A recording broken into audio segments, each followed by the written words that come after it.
ఏ vehicles కూడా అనధికారికంగా రోడ్ల మీద పంపించట్లేదు. ప్యాసింజర్లకు ఏదైనా ప్రమాదం జరిగితే వాళ్ళు ఈ బస్సులో నుంచి తప్పించుకోగలరా లేదా,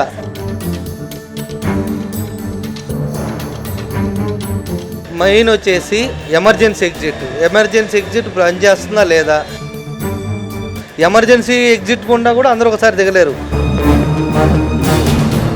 ఇప్పుడు వెనకాల ఏదైనా ఫైర్ ఎక్కువ అయిపోయినప్పుడు ఆ మంటలు వ్యాపించి వాళ్ళకి ఏదైనా ప్రమాదం జరిగి ఉండొచ్చు.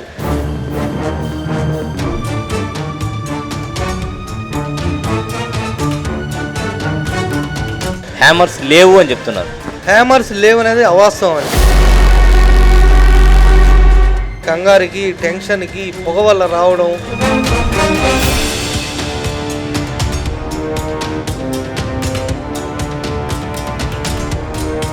డ్రైవర్ ఏమన్నా నిద్రమత్తులో ఉన్నాడా? ఈ బైకర్ కూడా అంతకుముందే సీసీటీవీ ఫుటేజెస్ కూడా ఉన్నాయి.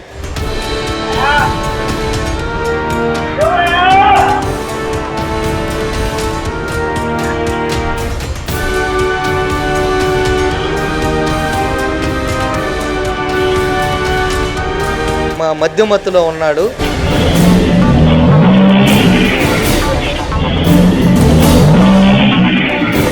ఇటువంటి వాటిని మెయిన్ ఏంటంటే మన పోలీసు వాళ్ళు కంట్రోల్ చేయాలి. ఎమర్జెన్సీ ఎగ్జిట్ గురించి ఒక వీడియో అయితే అందరికీ చూపించాల్సిన పరిస్థితి ఉంటుందని పోలీసు అధికారులు చెప్తూ ఉన్నారు. సో అటువంటి పరిస్థితి ప్రస్తుతం బస్సుల్లో ఉందా? సినిమాలు చూపిస్తున్నారు కానీ బస్సుల్లో ఇటువంటి ఎమర్జెన్సీ ఎగ్జిట్ సంబంధించినటువంటి వీడియోలు చూపించట్లేదు, ఆ దిశగా అవేర్నెస్ కల్పించడం లేదు అంటారు. ఇది కరెక్టేనా?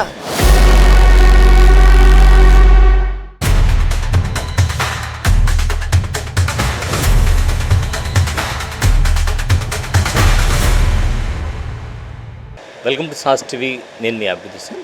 మనమైతే ఇప్పుడు ప్రధానంగా నెల్లూరు నుంచి హైదరాబాద్ కావచ్చు, బెంగళూరు కావచ్చు, ఎక్కడికి ట్రావెల్ చేయాలన్నా కూడా పూలే బొమ్మ సెంటర్ లేదా నేతాజీ బొమ్మ సెంటర్ దగ్గర ఉండేటువంటి ట్రావెల్స్ని ఆశ్రయిస్తూ ఉంటారు. మనతో పాటు ట్రావెల్ ఏజెంట్ ఉన్నారు, వారితో మాట్లాడదాం. చెప్పండి, నిత్యంగా ఇక్కడి నుంచి ఎంతమంది ట్రావెల్ చేస్తూ ఉంటారు మనకు నెల్లూరు నుంచి? నిత్యం ఇక్కడ మన నెల్లూరు నుంచి ఇట్లా ఆర్టీసీ అయితేనేమి, టీఎస్ఆర్టీసీ కానీ, ప్రైవేట్ ట్రావెల్స్ కానీ 97 నుంచి 100 వెహికల్స్ దాకా రెగ్యులరు హైదరాబాదు జర్నీ చేస్తుంటారు. అదేవిధంగా ఇటు విజయవాడ కానీ, రాజమండ్రి, వైజాగ్ అన్ని పక్కలకు వచ్చేసి మనకు దాదాపు ఒక 40-50 బస్సుల దాకా నిత్యం వెళ్తుంటాయి. అంటే ఒక నెల్లూరు మీదుగా మనకు నిత్యం 200 వెహికల్స్ దాకా జర్నీ చేస్తుంటాయి. ఇక్కడ వచ్చేసి ప్రధానంగా మనకు సాయంత్రం 9 గంటల నుంచి స్టార్ట్ అవుతాయి వెహికల్స్ అన్ని బయలుదేరడం హైదరాబాదు ఇటు సైడు.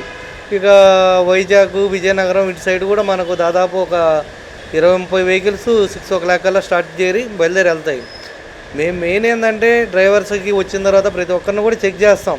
వాళ్ళు తాగి ఉన్నారా, వాళ్ళ కండిషన్ ఏ విధంగా ఉంది, వాళ్ళు మనకి ఇంతంత దూరం ఇంతమంది ప్రయాణికులను అప్పచెప్పి మనం పంపిస్తున్నాం, వాళ్ళు ఏ విధంగా సేఫ్టీగా తీసుకెళ్ళగలరు అని ప్రతి ఒక్కరు కూడా మేము డ్రైవర్ని చెక్ చేస్తాం. వాళ్ళ అన్కండిషన్ ఏమన్నా కానీ ఉంటే ఇమీడియట్గా వాళ్ళని డ్యూటీకి ఆపడం, వేరే డ్రైవర్ని పిలిపించి పంపించడము, ఆల్టర్నేటివ్ డ్రైవర్తో పంపిస్తామే కానీ అన్కండిషన్ ఉన్న డ్రైవర్ని ఏ రోజు కూడా మేము ప్రోత్సహించము. అంటే మీరు ఒక ఏజెంట్గా ఇవన్నీ కూడా చెక్ చేస్తారా? ఏజెంట్గా అంటే మేము మేనేజర్ అండి. ఇక్కడ మార్నింగ్ స్టార్ ట్రావెల్స్ అనేది ఒక సంస్థ. మన మార్నింగ్ స్టార్ ట్రావెల్స్లో మీరు మేనేజర్? ఇక్కడ మేనేజర్ నేను. ఇది ఒక సంస్థ. మా సంస్థ తరఫున ఏంటంటే మా బస్సులు ప్రతినిత్యం ఇట్లా బెంగళూరు నుంచి వస్తాయి, చెన్నై నుంచి వస్తాయి, హైదరాబాద్ నుంచి, విజయవాడ, బెంగళూరు, భద్రాద్రి అన్ని రూట్ల నుంచి వస్తాయి. ఇక్కడ మేము ప్రతి ఒక్కరు కూడా సేఫ్టీ తీసుకుంటాం. నెల్లూరులో డ్రైవర్ ఏ కండిషన్లో ఉన్నాడు, మనకు సేఫ్టీగా జర్నీ చేయించగలడా, ప్రయాణికుల్ని జాగ్రత్తగా తీసుకెళ్ళడా అనేది ప్రతి ఒక్కటి చెక్ చేస్తాం. ఏదైనా అన్కండిషన్గా అనిపిస్తే ఇమీడియట్గా మేము డ్రైవర్ని మార్చడం కూడా జరుగుతుంది ఇక్కడ. రైట్, మీరు మేనేజర్గా ఉన్నారు కాబట్టి సో మంచి వ్యక్తి, ఎగ్జాక్ట్గా మాకు కావాల్సినటువంటి పర్సన్ దొరికారని చెప్పి భావిస్తున్నాము. ప్రధానంగా బస్సులో తీసుకుంటే సేఫ్టీ విషయం తీసుకుంటే ఏదైతే ఇప్పుడు కావేరీ ట్రావెల్స్లో సంఘటన జరిగిందో, సో ఈ కావేరీలో జరిగినటువంటి సంఘటనకు సంబంధించి సేఫ్టీ ఎక్విప్మెంట్స్ అంటే ఫైరింగ్ ఏదైతే జరిగిందో ఆ ఫైర్ని ఆపడానికి అక్కడ సిలిండర్స్ లాంటివి ఏదైనా ఏర్పాటు చేయడం కానీ, లేదంటే ఎమర్జెన్సీ ఎగ్జిట్ డోర్స్ పగలగొట్టడానికి సుత్తులు కానీ ఇటువంటివి లేవు అని చెప్పేసి ప్రయాణికులు స్వచ్ఛందంగా చెప్పడం జరిగింది. కాలుతో చేత్తో పగలగొట్టడానికి ప్రయత్నాలు చేయడం, కాలుకి చేతికి గాయాలైనాయని కూడా చెప్పడం జరిగింది, కాలు కాదు చేతికి. సో దీని మీద మీరేమంటారు? ఎగ్జాక్ట్గా అన్ని బస్సుల్లో కూడా మరి సేఫ్టీ విషయం తీసుకుంటే సేఫ్టీ ప్రికాషన్స్ తీసుకుంటున్నారా ట్రావెల్స్ యాజమాన్యం? ఈ బస్సులో సేఫ్టీ ప్రికాషన్స్ అనేవి 100% ఉన్నాయండి. అవి లేకుండా అంటూ ఉండవు. ఎవ్రీ వెహికల్ కూడా ఫిట్నెస్కి వెళ్ళినప్పుడు ఫైర్ సేఫ్టీ గురించి ఫస్ట్ మన రవాణా శాఖ వాళ్ళు ఆలోచిస్తారు. ప్రతి ఒక్కటి కూడా ఉన్నాయా లేదా అని చెక్ చేసిన తర్వాతనే వాళ్ళు ఫిట్నెస్కి ఇస్తున్నారు వెహికల్స్. ఏ వెహికల్స్ కూడా అనధికారికంగా రోడ్ల మీద పంపించట్లేదు. ప్రతి వెహికల్ కూడా మనకు ఇది ప్యాసింజర్లకు ఏదైనా ప్రమాదం జరిగితే వాళ్ళు ఈ బస్సులో నుంచి తప్పించుకోగలరా లేదా అనే దాని గురించి మెయిన్ ఆలోచిస్తున్నారు. మెయిన్ వచ్చేసి ఎమర్జెన్సీ ఎగ్జిట్ పనిచేస్తుందా లేదా, ప్రతి వెహికల్లో కూడా ఎమర్జెన్సీ ఎగ్జిట్ అనేది పనిచేస్తూనే ఉంటుంది. ఇంకోటి కూడా నేను అంత పర్టికులర్గా ఎందుకు చెప్తున్నానంటే, ఎవ్రీ డ్రైవర్ కూడా మనకి ఇక్కడి నుంచి వెళ్ళిన తర్వాత రెస్ట్ తీసుకునేదానికి ఎమర్జెన్సీ డోర్ ఓపెన్ చేసుకొని అక్కడి నుంచి వచ్చే గాలి తీసుకుంటూ పనుకుంటారు వాళ్ళు. ఎమర్జెన్సీ డోర్ అనేది లేకుండా ఉండదు. పార్కింగ్లోకి వెళ్ళి మీరైనా చూడొచ్చు, ప్రతి బండి కూడా ఎమర్జెన్సీ డోర్ ఓపెన్ చేసే ఉంటాయి. రెగ్యులర్గా ఓపెన్ చేస్తారు. ఎవ్రీ డే కూడా ఎమర్జెన్సీ డోర్ ఓపెన్ చేస్తారు. ఈవినింగ్ బయలుదేరేటప్పుడు లాక్ చేసుకుంటారు. ఎమర్జెన్సీ డోర్ లేకుండా ఏ ట్రావెల్స్లో ఏ బస్సు కూడా ఉండదండి. అంటే మీ ఆలోచనకి, మీరు ఆలోచించేటువంటి విధానాన్ని బట్టి, మీరు చెప్పేటువంటి విధానాన్ని బట్టి చూస్తే మరి ఎమర్జెన్సీ డోర్ ఓపెన్ అయిన పరిస్థితులు, మరి స్పెషల్లీ కావేరీ ట్రావెల్స్లో జరిగినటువంటి ఈ ఘటనకు సంబంధించి ఆ డోర్ ఓపెన్ అయిందా, ఓపెన్ కాలేదా, పరిస్థితి ఎందువల్ల అటువంటి పరిస్థితి వచ్చింది? డోర్ అనేది 100% ఓపెన్ అయింది. వీళ్ళు ఆ డోర్ అనేది ఒకటేసారి 4-5 దిగలేరు కదా, 1 by 1 దిగుతా రావాలి. అది 1 by 1 దిగుతా రావడము, ఆ ఫైర్ ఒకసారిగా ఫైర్ అవ్వడము, దీనివల్ల అక్కడ ప్రమాదం జరిగి ఉండొచ్చు అనుకుంటున్నాం. కానీ ఇప్పుడు అందరూ ఒకటేసారి అంటే ఇప్పుడు మెయిన్ డోర్లో నుంచి అందరూ ఒకటేసారి దిగలేరు. ఎమర్జెన్సీ ఎగ్జిట్ గుండా కూడా అందరూ ఒకసారి దిగలేరు. 1 by 1 దిగుతా రావాలా. ఇప్పుడు వెనకాల ఏదైనా ఫైర్ ఎక్కువ అయిపోయినప్పుడు ఆ మంటలు వ్యాపించి వాళ్ళకి ఏదైనా ప్రమాదం జరిగి ఉండొచ్చు. అంతేగాని ఎమర్జెన్సీ డోర్ కానీ సైడ్ గ్లాసులు ఈ ఏసీ బస్సుల్లో కంపల్సరీ ఏంటంటే పగలగొట్టేదానికి హ్యామర్స్ అనేవి ప్రతి సీటుకు ఉంటాయి. 100% ఉంటాయండి. తీసుకొని పగలగొడితే గ్లాసులు పగిలిపోతాయి. ఈ కంగారులో వీళ్ళు చూసుకొని ఉండకపోవచ్చు. ఈ హ్యామర్స్ అనేవి ఈ కంగారులో చూసుకోకుండా ఉంటాయి. ఈ హ్యామర్స్ ఎక్కడ ఉంటాయి? ప్రతి సీటు బెర్త్కి పక్కన సీటు పక్కనే ఉంటాయండి. సీటు పక్కనే ఉంటాయి. ఇప్పుడు మన ఒక స్కూల్ బస్సుల్లో చూసుకోండి, ట్రావెల్స్లో చూసుకోండి, ఆర్టీసీ బస్సుల్లో చూసుకోండి, ప్రతి సీటు దగ్గర కానీ లేదా 4 సీట్ల దగ్గర కానీ. ఏసీ బస్సులో అయితే ఎవ్రీ సీటుకి హ్యామర్ ఉంటుంది. నాన్ ఏసీ బస్సుల్లో అయితే ఒక 2-3 సీట్లకి హ్యామర్స్ అనేవి స్కూల్ బస్సుల్లో కూడా ఉంటాయి. అక్కడ ప్రయాణించినటువంటి ప్రయాణికులు చెప్పడం ఏంటంటే ఆ బస్సులో హ్యామర్స్ లేవు అని చెప్తున్నారు. హ్యామర్స్ లేవు అనేది అవాస్తవం అండి. ఎందుకంటే వీళ్ళు కంగారులో చూసుకోలేదు. ఈ ఫైర్ అవ్వడము, ఈ పొగ అనేది రావడము. అంటే నేను మార్నింగ్ స్టారు వాళ్ళు కావేరీ కానీ నేను ట్రావెల్ మేనేజర్గా చెప్తున్నాను. ఏసీ బస్సుల్లో మనం బాడీ కట్టించినప్పుడు 100% హ్యామర్స్ అనేవి ఇస్తాడు మనకు. వీటి లేదన్నా వాటికి మళ్ళీ వైర్ కూడా ఉంటుంది. ఊడి పడిపోవడము లేకపోతే వెళ్ళిపోవడం అనేది ఉండదు. ఏదన్నా కొన్నిట్లో ఏదన్నా తెగిపోయో ఏదైనా పోయి ఉంటే 1-2 హ్యామర్లు పోతాయి. కానీ ఉండే మనకు 15 బెర్తులుగా ఏది కూడా హ్యామర్లు పోవు ఉంటాయి. వీళ్ళు ఈ ఫైర్ అయినప్పుడు ఈ కంగారుకి, టెన్షన్కి, ఈ పొగ వల్ల రావడం, ఈ మంటలు వ్యాపించడము, వాళ్ళు ఏంటంటే ఎగ్జిట్ మనం ఏ విధంగా బయట పలకడం అనేది ఒకటే చూసుకుంటున్నారు. అక్కడ ఎగ్జిట్ డోర్ ఎక్కడ ఉంది. ఇప్పుడు కొందరు దూకని కుర్రోళ్ళు ఉన్నారు, అద్దాలు పగలగొట్టుకొని వాళ్ళు దూకేశారు. ఇప్పుడు ఈ ఎమర్జెన్సీ డోర్ ఉంది, కొందరు దాని మీదనే ఆధారపడ్డారు. ఇదేంటంటే మనకు అద్దం పగలగొట్టుకోవడం, దూకడం, ఇది రిస్క్ ఎందుకు, ఇటు వెళ్ళిపోతాం కదా, మంటలు అంతా తొందరగా వ్యాపించవు కదా అని ఆలోచించారు. అది ఒక్కసారిగా పోగా మంటలన్నీ ఒకసారి వ్యాపించేటప్పటికి ఈ ప్రమాదం అనేది జరిగి ఉండదు. ఇంకొకటి అంటే ఇది కేవలం ఒక అవేర్నెస్ కోసం చేస్తున్నటువంటి వీడియో అనమాట. సో ఈ ప్రమాదం ఏదైతే జరిగిందో ఈ ప్రమాదంలో చెప్పడం ఏంటంటే బైకర్ వచ్చి బస్సును కొట్టుకున్నాడు అని. అంటే బైకర్ బస్సును కొట్టుకున్నాడు అంటే ఆపోజిట్ డైరెక్షన్లో వచ్చి ఉండాలి, అంతే కదా. లేదు వెళ్తూ ఉండేటప్పుడు బైకర్ వచ్చి బస్సును కొట్టుకునేటువంటి అవకాశం లేదు. 2 వెహికల్ పోతుంది, బైక్ ముందు పోతుంది అనుకోండి, మనకు లైట్స్ ఉంటాయి. లేదా బైక్ యాక్సిడెంట్ జరిగిందన్నా కూడా లైట్స్ ఉంటాయి. సో లైట్స్లో మనకు వ్యూ కనిపిస్తుంది.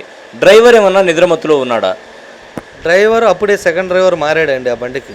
సెకండ్ డ్రైవర్ మారి ఎక్కిన తర్వాత నిద్రమత్తు అనేది ఉండదు. ఈ బైకర్ కూడా అంతకుముందే సీసీటీవీ ఫుటేజెస్ కూడా ఉన్నాయి. అంతకుముందే మద్యమత్తులో ఉన్నాడు అని అంటున్నారు. ప్లస్ పెట్రోల్ బంకులో పెట్రోల్ కొట్టించుకునేదానికి వెళ్ళాడు. అక్కడి నుంచి ఇతను బయటికి రావడము, ఈ బండిని చూసి ఉన్నాడు. వచ్చే బండిని పెట్రోల్ బంకులో బయటకు వచ్చేటప్పుడు ఈ బండిని చూసి ఉండకపోవచ్చు.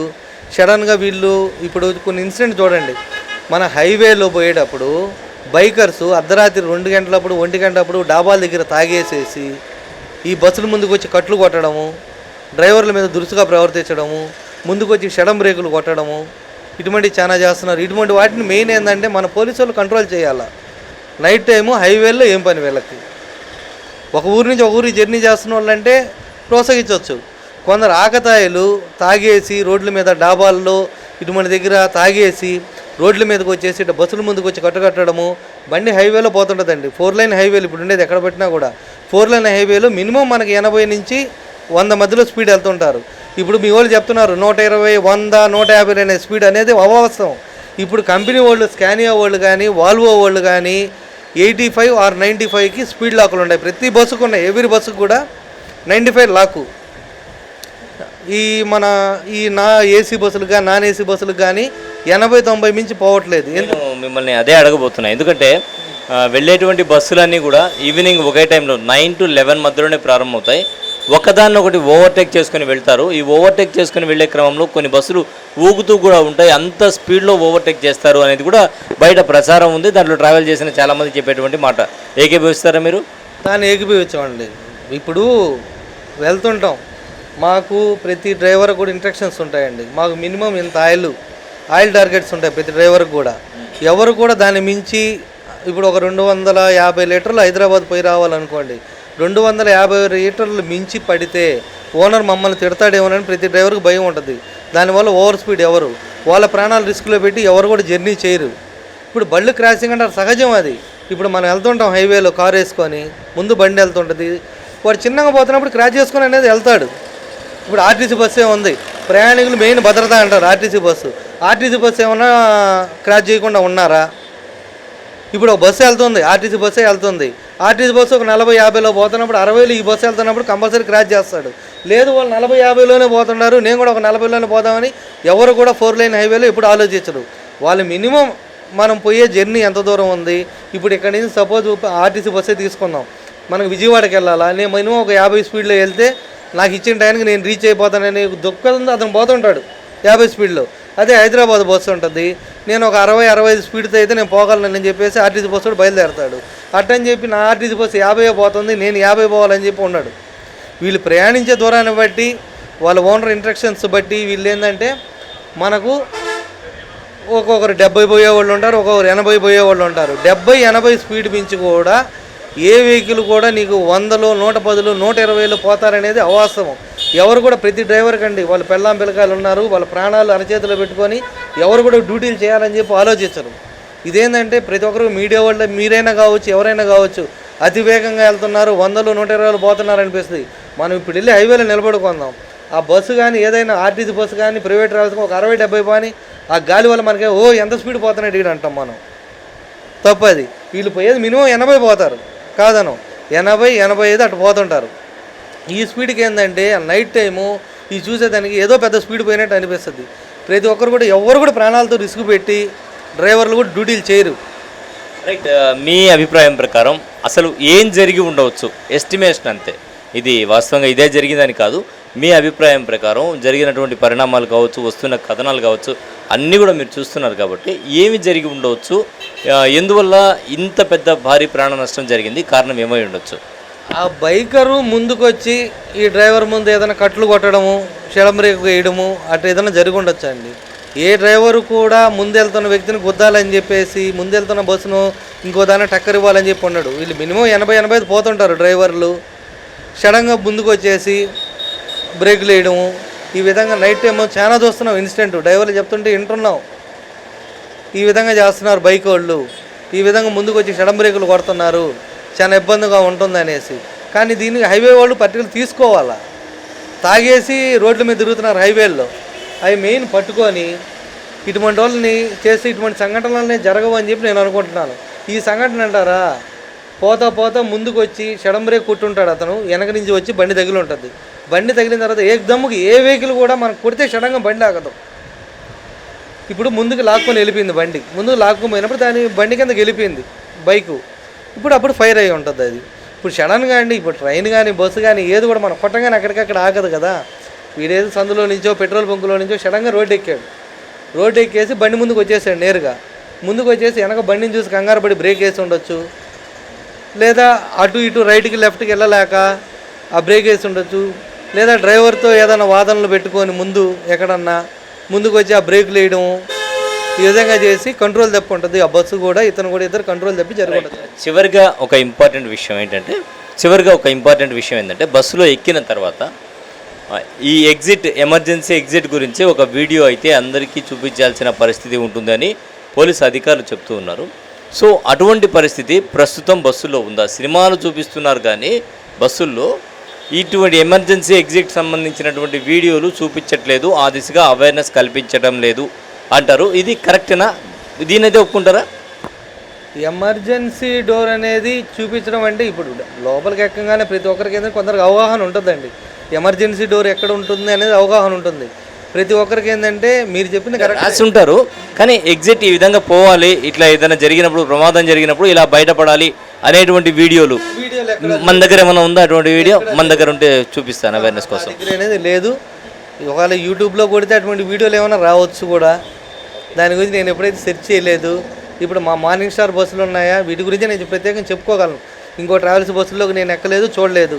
మా బస్సులకు వచ్చేసి ఇప్పుడు ప్యాసింజర్లు ఎక్కుతారు కదా, గ్యాంగ్వేకి ఎదురుగ్గా ఉంటుందండి. మాకు ఎక్కిన ప్రతి డ్రైవర్కి ప్రతి ప్యాసింజర్ కూడా లోపల వాళ్ళ సీట్లోకి వెళ్ళక ముందు నేరుగా ఇటు చూస్తే ఎదురుగా కనిపిస్తుంది మాకు ఎమర్జెన్సీ ఎగ్జిట్ అనేసి. ఏదైనా ప్రమాదం జరిగినప్పుడు మా బస్సుల్లో ఇమీడియట్లీగా ఎదురుగా అందరూ పోయేసి ఆ డోర్ ఓపెన్ చేసుకొని దిగేసేయచ్చు. ఈ కొన్ని బస్సుల్లో రైట్ సైడ్ ఉంటుంది మధ్యలో, వాళ్ళు వచ్చి మధ్యలో నుంచి ఇటు దిగాల. మా బస్సుల్లో మాత్రం మేము చెప్పుకుంటున్నామంటే మేము గొప్ప అనేది కాదు, మాకున్న పరిస్థితిని బట్టి మా బాడీ బిల్డింగ్ని బట్టి మాకేంటంటే డైరెక్ట్ నేరుగా ఉన్నాయి. మాకు అక్కడ ఏ అడ్డంకి ఉండదు. ఒక సీటు కానీ తర్వాత ఇంకొక ప్యాసింజర్ పనుకోవడం కానీ ఇంకో లగేజీలు పెట్టడం కానీ అటువంటి ఏం ఉండవు. అక్కడ డైరెక్ట్ వెళ్ళిపోవచ్చు ప్యాసింజర్. ఏదైనా చిన్న ప్రమాదం జరిగింది డైరెక్ట్ దిగి ఏదైనా రెడీగా ఉంటుంది. మాకు నిచ్చెన కూడా ఉంటుంది బస్సులోనే, ల్యాడర్ కూడా ఉంటుంది. ఏదైనా జరిగింది ఇమీడియట్గా ల్యాడర్ వేసి ప్యాసింజర్లు కింద దింపుకునేదానికి మాకు అన్ని ఫెసిలిటీస్ ఉన్నాయి బస్సుల్లో. మా మేనేజ్మెంట్ ఆ విధంగా అన్నీ ఎప్పటికప్పుడు రెడీగా ఉంది. మా బండిలో ఫస్ట్ ఎయిడ్ ఉంటుంది, ఫైర్ ఎగ్జిట్ ఉంటుంది. డ్రైవర్లు ఎప్పటికప్పుడు మేము చెక్ చేసుకునేదాన్ని మాకు ఫుల్ పర్మిషన్ ఇచ్చి ఉన్నారు. ఏదైనా తేడా అనిపిస్తే ఇమీడియట్గా డ్యూటీలు దింపేయమన్నారు. నేను ఇప్పుడు కాదండి, గత 15 సంవత్సరాల నుంచి మార్నింగ్ స్టార్ ట్రావెల్స్లో పనిచేస్తున్నాను. ఎప్పుడన్నా జరిగిందన్నా అట్లా మీరు దింపేయడం లాంటివి ఏదైనా జరిగిందా? ఇప్పుడు మనకు రేణిగుంట దగ్గర సంఘటన జరిగింది కదా, వెనక బ్రేక్ డమ్ములు పట్టుకొని ఫైర్ అయిన ఇమీడియట్లీగా మన వాళ్ళు ఏంటంటే అందరిని అలర్ట్ చేసేసి మొత్తం ప్యాసింజర్లందరినీ దింపేశారు. మీ అందరికీ ప్రతి ఒక్కరికి తెలిసిందే. కానీ ఆ రోజు కూడా ఏ ఒక్కరు కూడా చిన్న గాయం జరగలేదు, ప్రమాదం జరగలేదు. అందరిని మేము దింపుకున్నాము. బస్సు మాత్రం మాకు 95% బస్సు కాలిపోయింది. ప్రయాణికులకు ఎటువంటి ప్రమాదం జరగలేదు. మాకు జరిగే ఏ ఇన్సిడెంట్లో కూడా మేము ప్రయాణికుల భద్రతే చూస్తాం. మెయిన్ ఏదైనా చిన్న ప్రమాదం జరిగినా కూడా ముందు ప్రయాణికులకి ఏమైంది, మా ఓనర్ కానించి మా ఫోన్ వచ్చినా కూడా బండి ఏదైనా జరిగిందంటే ప్రయాణికులకి ఏమైంది, ప్రయాణికులకి ఎలా ఉంది, ఎవరికైనా ఏదైనా ఇంజూర్ అయినాయా, ఇంజూర్ అయితే ఇమీడియట్గా హాస్పిటల్ తీసుకెళ్ళి చూపించండి. మెయిన్ ఇది ఆలోచిస్తాడు మా ఓనర్ మెయిన్ ప్రిఫరెన్స్ ప్యాసింజర్లకు ఇస్తాడు. ఆయన చెప్పేది మాకు ఒకటే, ప్యాసింజర్ లేదు మీరు బస్సు తిప్పలేరు, మెయిన్ ప్యాసింజర్ సేఫ్టీ చూసుకోండి. ఏదైనా చిన్న ఇన్సిడెంట్ జరిగినా కూడా ఇమీడియట్గా హాస్పిటల్ తీసుకుని వెళ్ళి చూపించుకోరండి. సో మొత్తానికి ఈ సంఘటనకు సంబంధించి ఏవైతే సందేహాలు ఉన్నాయో ఒక మేనేజర్గా ఆయనైతే చాలా వరకు నివృత్తి చేయడం జరిగింది. ప్రధానంగా తీసుకుంటే బస్సుల్లో అంటే నెల్లూరు నుంచి వందల బస్సులు, మంది కాదు బస్సులు, వేల మంది ప్రయాణికులు వెళ్తూ ఉంటారు ప్రతినిత్యం.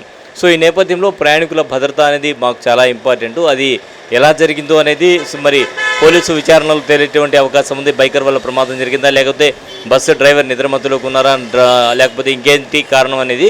సో బస్సు డ్రైవర్ కూడా అప్పుడే మారారు అనేటువంటి మాటలు వినిపిస్తున్న నేపథ్యంలో మరి ఏం జరిగింది అనేది వాస్తవంగా ఏదైతే విచారణ ఉందో విచారణలోనే బయటకు వచ్చేటువంటి అవకాశం ఉంది. అయితే ప్రయాణికుల భద్రత సురక్షితంగా గమ్యస్థానాలకు చేర్చాలి అనేటువంటి కాన్సెప్ట్లోనే మా ప్రయాణం మొత్తం సాగుతుంది.